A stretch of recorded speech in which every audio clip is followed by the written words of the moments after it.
In the name of the liberating, life-giving, and loving God, amen. So when I was told to choose a song for this sermon series, I asked what kind of music Jill and Claire might be most comfortable with, and I was told folk music, which immediately brought to mind Harry Chapin's classic song, Cats in the Cradle. Yeah, and as a kid, I remember my dad's Cat Stephen and Doobie Brothers collection. Rabbi Miller, did you listen to the Doobie Brothers? Yes, you did? Good. Hey, it was the 70s, right? Come on. But of all those songs, I always loved this one for some reason. I didn't really follow the lyrics, but I could tell it had something to do with a boy and his dad. And it had these references to what sounded like nursery rhymes, and it mentioned a game that my grandmother had taught me. Cat's Cradle, do you remember that one with the string? Yeah, that you put between your fingers? Well, anyway, of all the songs in my dad's folk collection, this was the one that always seemed like it was talking to 6-year-old me. And it wasn't until I got older and began to actually pay attention to the lyrics that I realized how true that really was. In fact, it's one of those songs that is still talking to me all these years later. It began as a poem written by his wife, Sandy. She had written it about the distant relationship her first husband had had with his father. Harry Chapin, for his part, never paid much attention to it. But all that changed when he had his own son. He was on the road when his son Josh was born, and it served as a kind of inspiration to him to put the poem to music. And it became a smash hit, the only one he ever had to hit the charts at number 1. It's since become a kind of staple of pop culture. It's been featured in commercials around the world, parodied in sitcoms. It's even listed in the Urban Dictionary as something you say to somebody who keeps canceling out on your plans. As in, man, it is always cats in the cradle with you. All right, we'll go on without you. We'll have a fun time without you. And while it may have become something of a cultural meme today, Harry Chapin was never shy in admitting that it was a song that truly scared him.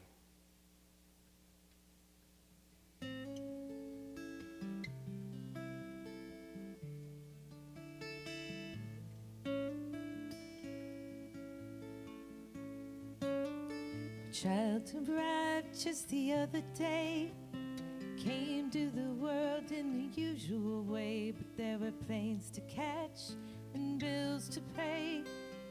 He learned to walk while I was away, and he was talking for I knew it. And as he grew, he said, I'm gonna be like you, Dad. You know I'm gonna be like you. And the cat's in the cradle and the silver spoon, little boy blue and the man in the moon. When you're coming home, Dad, I don't know when, but we'll get together then. We're gonna have a good time then. My son turned 10 just the other day. He said, thanks for the ball, Dad, come on, let's play. Can you teach me to throw? I said, not today, I've got a lot to do. He said, that's okay, and he walked away, but his smile never dimmed. He said, I'm gonna be like him, yeah, you know I'm gonna be like him. And the cat's in the cradle and the silver spoon, little boy blue and the man in the moon. When you coming home, Dad, I don't know when, but we'll get together then. Yeah, we're gonna have a good time then.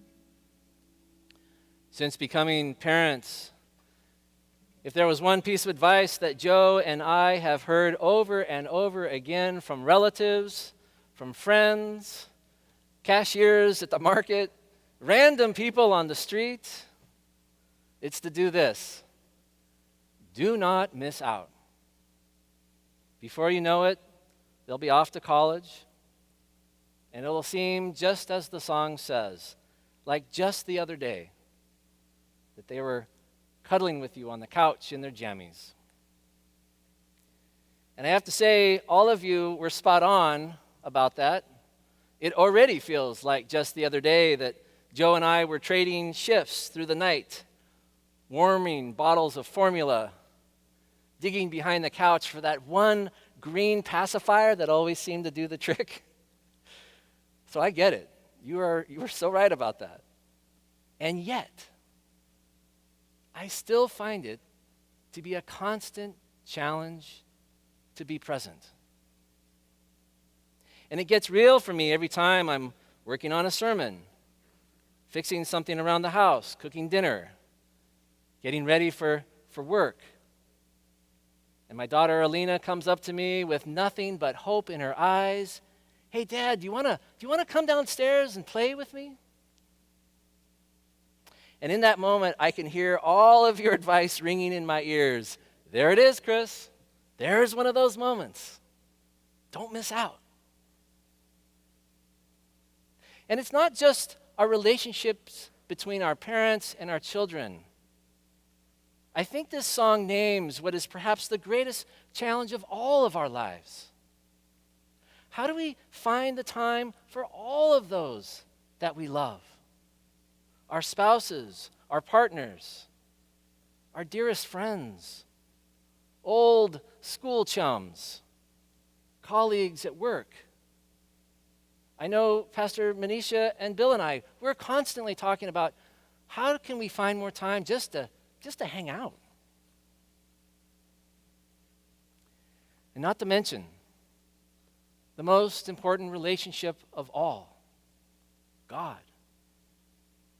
In the busyness of life, are we making time for God? God, who always has time for us, who's always waiting for us to come home. And I know some of us think, we're gonna catch up on all of this when we finally retire, if we're lucky enough to retire. But as some of you have already discovered, I'm sure it's not quite that simple, is it? Life doesn't stand still for us. Our relationships don't always wait. Our health fails. Our friends die. Our colleagues move on, and our children build lives of their own.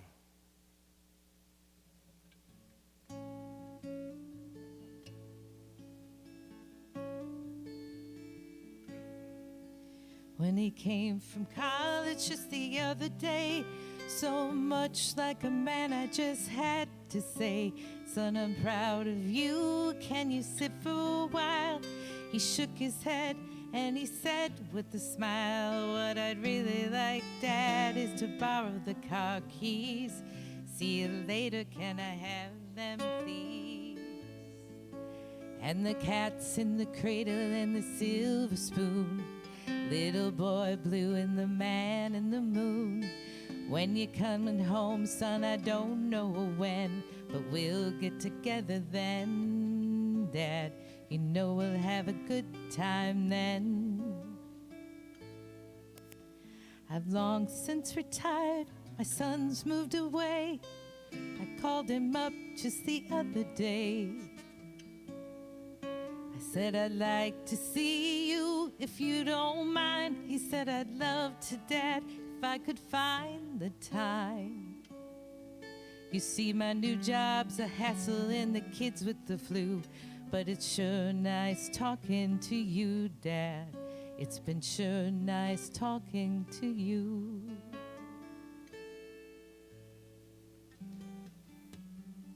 So maybe you're wondering, how does a song which terrified its own authors help me to hear the gospel?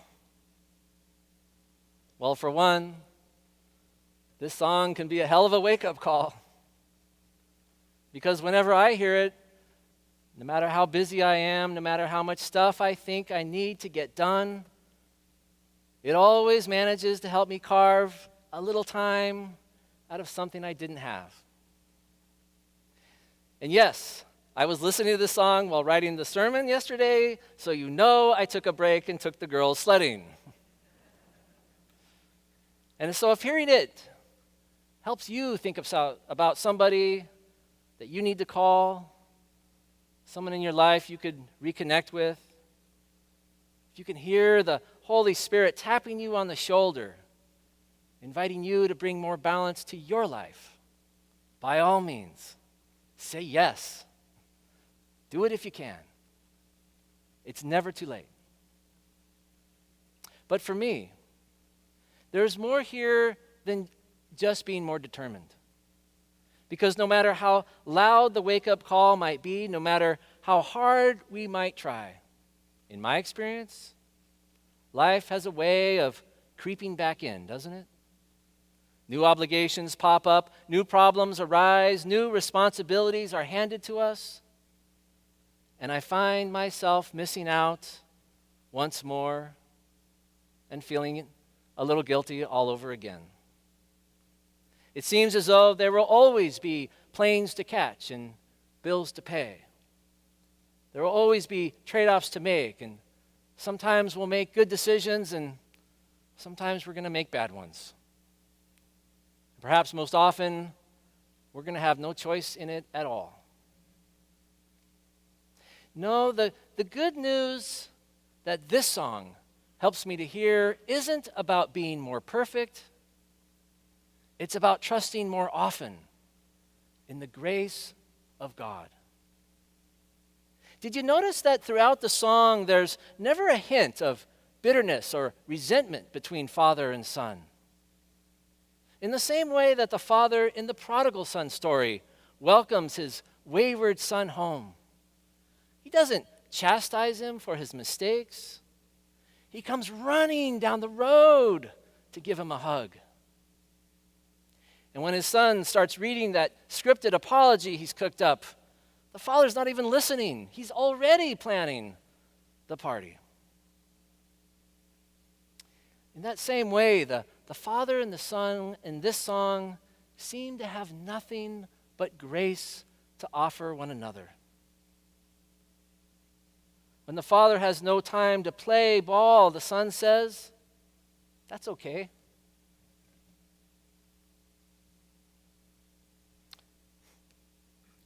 Sure, he's disappointed, right? But he's not resentful. We're told his smile never dims. And we're told his admiration for his dad never wavers. Toward the end, when the relationship comes full circle, and now it's the son with no time, I can hear the love in his voice as he tells his dad how much he cherishes their time on the phone. "It's sure nice talking to you, Dad."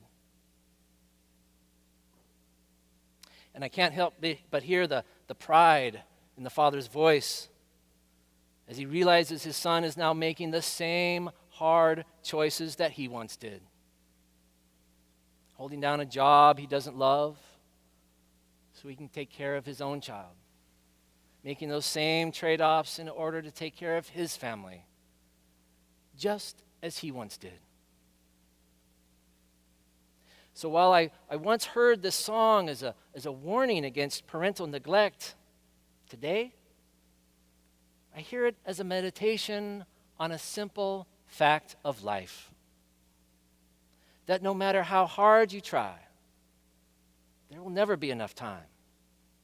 We will always miss out on something with someone. The real work is the grace we give each other along the way.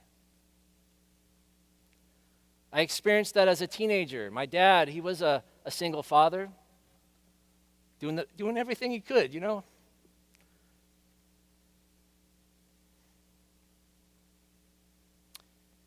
And yeah, he didn't generally make it to my swim meets. But I have to say, it really never bothered me. looking back, I think I just knew deep down he was doing his best. In fact, the only thing I remember about all those swim meets he might have missed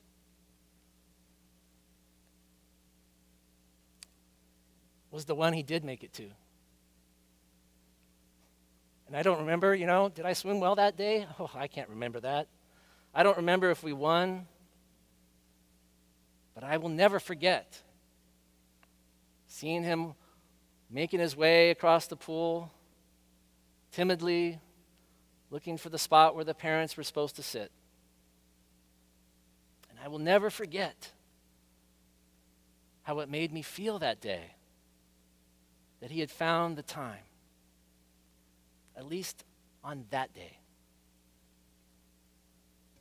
This song reminds me that I think we offer each other far more grace than we realize. And I think we beat ourselves up far more often than we should. I think we forget sometimes that love doesn't keep score. It doesn't build resentments. Our relationships aren't about being perfect or never missing out, nor do we expect them to be.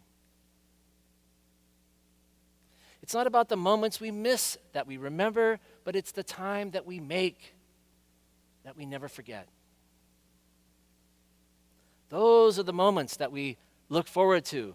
Those are the times that God waits for us to rejoice in. We are all prodigal sons, in a sense, all in need of reminding that it's not the time that we are away that counts, but the day we finally come home that matters. And if that remains a struggle for you, if that is still something that you're working on, fear not. Because the day will come when there are no more planes to catch and there are no more bills to pay. The day will come when we can all finally come home. And you know we'll have a good time then.